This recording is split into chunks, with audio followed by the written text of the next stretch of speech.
Le fameux dossier des pensions alimentaires, c'est pas toujours drôle. C'est un passage obligé quand il y a une séparation, Maître Belland. On parlait tantôt avant la pause du calcul des pensions selon le salaire de chacun. Quand on est salarié, c'est facile. Mais quand on est avec une personne qui a soit son entreprise ou qui est travailleur autonome, ça devient plus difficile un peu. Oui, ça devient beaucoup plus difficile. Et là arrive l'examen des états financiers de l'entreprise. Alors, pour voir s'il y a des bénéfices non répartis, s'il y a des placements, quelle est la valeur de l'entreprise. Alors, un juge peut éventuellement examiner ça pour établir un revenu qu'on va qualifier de fictif. Parce que c'est ça, disons que la personne qui possède l'entreprise peut se dire « Oh, je vais me déclarer un salaire de 50-60 000 », alors que dans les faits, il roule peut-être avec un 100 000. Oui, bien c'est ça. Alors, à ce moment-là, l'avocat qui représente, par exemple, madame, dans ce cas-là, va essayer d'obtenir les états financiers, va faire des interrogatoires, va examiner le train de vie de monsieur, lui poser des questions lors de la cour. Bon, votre véhicule de telle marque, vous l'avez de telle valeur, vous l'avez payé comment? Va assigner le banquier de monsieur, peut-être avec les documents au niveau de ses prêts bancaires. Ah oui? Oui, ça, je l'ai déjà fait, par exemple. On sait bien que quand on emprunte, pour avoir notre prêt, dans le fond, on est beaucoup plus généreux. Oui, là, on devient plus riche. On devient plus riche d'un coup. Fait que là, tu assignes le banquier, puis tu dis, bon, j'aimerais ça voir les documents d'emprunt sur l'automobile de monsieur ou sur l'hypothèque sur sa nouvelle maison qu'il vient d'acheter. OK, ça, on peut faire ça. Oui, on va signer le banquier. Là, le banquier va nous transmettre la demande de crédit de monsieur, la demande d'emprunt. Alors, il a déclaré à sa banque qu'il gagnait 125 000 par année, alors qu'il nous dit que dans le formulaire, il en gagne 55. OK. Alors, c'est des moyens qu'on utilise. Le juge n'est pas nécessairement lié par le chiffre que monsieur va avoir mis, mais ça lui donne quand même un indice que, il déclare bien ce qu'il veut, dans le fond. Oui, parce que là, c'est ça, il faut vraiment venir faire la preuve là, que la personne gagne peut-être plus que ce qu'elle dit. C'est ça. Alors, donc, conclusion, on n'est pas lié par le revenu du rapport d'impôt. On peut essayer de fouiller plus loin, mais il faut convaincre le juge que les revenus de monsieur, son train de vie, dans le fond, dépassent largement le montant qu'il indique à sa déclaration d'impôt. La perception maintenant des pensions alimentaires, on sait maintenant qu'il y a un système de perception automatique. Est-ce que ça fonctionne bien, ça? Oui, ça fonctionne bien de façon générale. C'est gratuit. Et c'est applicable dans la plupart des cas. Quand les individus qui payent sont salariés, les payeurs sont salariés, ça ne pose pas de problème. Pour les travailleurs autonomes, évidemment, c'est un petit peu plus difficile. Alors, la personne qui a sa propre compagnie qui ne ferait pas, par exemple, les versements au percepteur, là, ça va finir par des saisies et tout ça. Là, c'est plus compliqué. Bien, il y en a sûrement des cas où la personne, et plus souvent qu'autrement, c'est la femme, parce que c'est plus souvent encore dans les statistiques, celle qui reçoit la pension, doit courir après son argent, puis qu'en bout de ligne, se retrouve, puis elle en a pas. Est-ce que ça, c'est répandu? C'est pas si répandu que ça, parce que la majorité des gens sont salariés.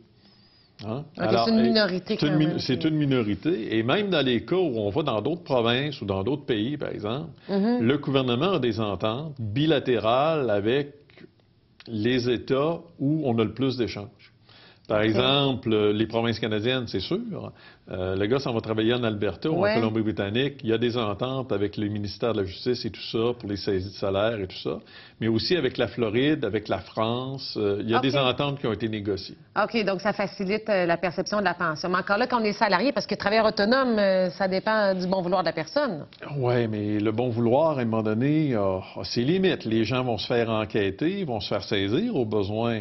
S'ils cachent des choses et que madame, et ça vaut à peine, là, par exemple, il faut penser que monsieur a des bons revenus parce que là, madame va devoir investir pour sa pension alimentaire. C'est ça, il faut payer pour courir après son argent et on espère l'avoir. Oui, il faut être sûr qu'on pense que monsieur a des bons revenus, des bonnes sources qu'il aurait cachées, par exemple. La réalité d'aujourd'hui fait qu'il y a souvent des familles recomposées et qui se reséparent à nouveau. Alors, ça arrive, exemple, un homme qui a eu 2 enfants avec une femme et là, a une autre conjointe et là, a un enfant avec cette femme-là, ils se séparent. Comment ça fonctionne? Il y a 2 pensions alimentaires dans ce cas-là? Là, on entre dans les choses pas mal plus compliquées à ce moment-là. Parce que là, le barème établi par le gouvernement ne s'applique plus automatiquement à la lettre, si tu veux. Parce que là, le payeur, l'homme en question, va peut-être dire « Hey, il m'en reste plus pour moi, là. J'en paye déjà là, puis j'en paye ici. Et là, on m'en réclame encore. Alors là, il faut... Bon, ça se négocie. Au besoin, il va le plaider, ce qu'on appelle les difficultés excessives. Il va aller devant le tribunal et il va dire « Monsieur le juge, j'éprouve des difficultés excessives. Je ne suis pas capable de payer selon les barèmes du gouvernement à ma dernière conjointe la pension alimentaire pour l'enfant, puisque j'en ai déjà une que je paye dans l'autre dossier. Un ex-ex puis un ex, là. C'est ça, c'est ça. Alors, mais la deuxième va dire, ben, écoute, as-tu fait reviser la pension dans le premier dossier, puis as-tu invoqué la même affaire contre ta première? Finalement, j'ai pas à payer pour la deuxième. Oui, c'est ça. Est-ce qu'on fait une moyenne des deux familles? Ben, c'est des dossiers qu'on essaie de négocier, de régler à l'amiable autant que possible. Sinon, ben, il n'aura pas le choix que d'aller à la cour 2 fois, lui. Ah oui, dans les deux pour demander une révision dans les 2 cas. Mais les chiffres qui s'appliquent pour, exemple, 2 enfants, selon les barèmes dont on parlait tantôt, ça risque d'être moins puisqu'il y a un ou 2 autres enfants dans le deuxième. C'est ce qu'ils vont invoquer. Alors là, on ne fera pas nécessairement une règle de 3.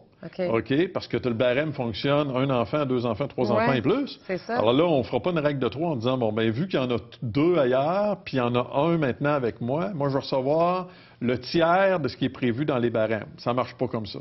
C'est pas une règle de 3 automatique. C'est vraiment du cas par cas. Du cas par cas. Et en terminant, quand les enfants ont des revenus, à partir de quand on les considère plus à charge? On parlait tantôt de ça, les revenus. Oui, quand les enfants vieillissent, là, les juges peuvent considérer leurs revenus à partir du moment où c'est le moindrement important. L'enfant qui travaille des fins de semaine, qui est au cégep et à l'université, qui gagne de 3 à 5 000 $, les juges peuvent considérer leurs revenus, mais plus souvent qu'autrement, des fois, on considère que c'est de l'argent de poche. Oui. OK? Alors, ça n'a pas une véritable conséquence. Mais quand on gagne plus que ça, alors, mettons 8 10 000, bon, ben là, le juge pourrait considérer, par exemple, que l'enfant devrait contribuer au tiers de ses besoins. OK? Ah. Bon. Ou si j'ai un enfant qui étudie à temps plein, mais qui l'été travaille, par exemple, chez un paysagiste, qui gagne 12 000 $ et que l'hiver en fait 7-8 à travailler dans des boutiques, revenu total de 20 000 $. Alors, le juge pourrait dire, ben il n'est plus à charge. Là. Il y a les moyens, finalement, de payer ses études et tout ça. Selon le revenu qu'il va gagner là, dans son année à travers ses études. C'est ça. Mais ça nous éclaire un peu beaucoup. Merci beaucoup, Maître Bellin, de votre passage. On fait une courte pause au retour. Notre chronique sans rendez-vous avec le docteur Hélène Vien. Si vous avez des questions, des commentaires pour nous joindre aujourd'hui, vtl.ca/famille 2.0, facebook.com/famille 2.0 et twitter.com/famille 2.0. À tout de suite.